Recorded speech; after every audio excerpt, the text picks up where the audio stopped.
ನಾನಿವತ್ತು ಒಂದು ಸ್ಪೆಷಲ್ ಮದ್ವೆ ಬಗ್ಗೆ ನಿಮ್ ಹತ್ರ ಹಂಚ್ಕೊಳ್ತೀನಿ. ನೂರಾರು ನೆಪ ಹೇಳಿ ಮದ್ವೆಯನ್ನ ಮುರಿದು ಹಾಕುವಂತಹ ಈ ಕಾಲದಲ್ಲಿ ಅಲ್ಲೊಬ್ಬ ಮಹಾನ್ ಪುರುಷ ತಾನ್ ಮದ್ವೆ ಆಗುವ ಹುಡುಗಿ ಆಸ್ಪತ್ರೆ ಬೆಡ್ ನಲ್ಲಿದ್ರು ಕೂಡ ಆಕೆಗೆ ತಾಳಿ ಕಟ್ಟಿ ತಾನೊಬ್ಬ ಒಳ್ಳೆಯ ಮನುಷ್ಯ ಅಂತ ಪ್ರೂವ್ ಮಾಡಿದ್ದಾನೆ. ಹೌದು, ಕೇರಳದಲ್ಲಿ ಈ ಘಟನೆ ನಡೆದಿರೋದು.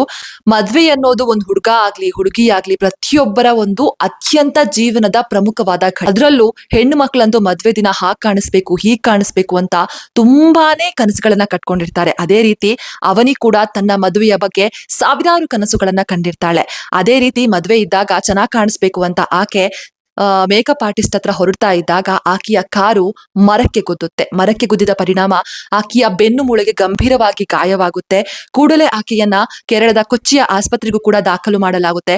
ಹುಡುಗ ಹಾಗೂ ಹುಡುಗಿ ಮನೆಯವರು ಹೇಳ್ತಾರೆ, ಕಲ್ಯಾಣ ಮಂಟಪಕ್ಕೆ ಹೋಗಿ ತಾಳಿ ಕಟ್ಟಿಸ್ಕೊಂಡು ಕರ್ಕೊ ಬರ್ತೀವಿ ಅಂತ. ಆದ್ರೆ ವೈದ್ಯರು ಇದಕ್ಕೆ ಒಪ್ಪೋದೇ ಇಲ್ಲ.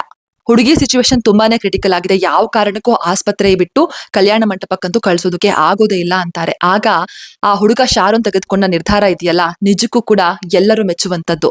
ಆತ ಹುಡುಗಿ ಹಾಗೂ ತನ್ನ ಮನೆಯವರನ್ನ ಒಪ್ಸಿ ಆಸ್ಪತ್ರೆಯ ಎಮರ್ಜೆನ್ಸಿ ವಾರ್ಡ್ ನಲ್ಲೇ ತಾನು ಮದ್ವೆಯಾಗಬೇಕಾಗಿದ್ದ ಹುಡುಗಿ ಅವನಿಯ ಕುತ್ತಿಗೆಗೆ ತಾಳಿ ಕಟ್ಟಿದ್ದಾನೆ. ಈ ವಿಡಿಯೋ ಎಲ್ಲೆಡೆ ವೈರಲ್ ಆಗಿದೆ.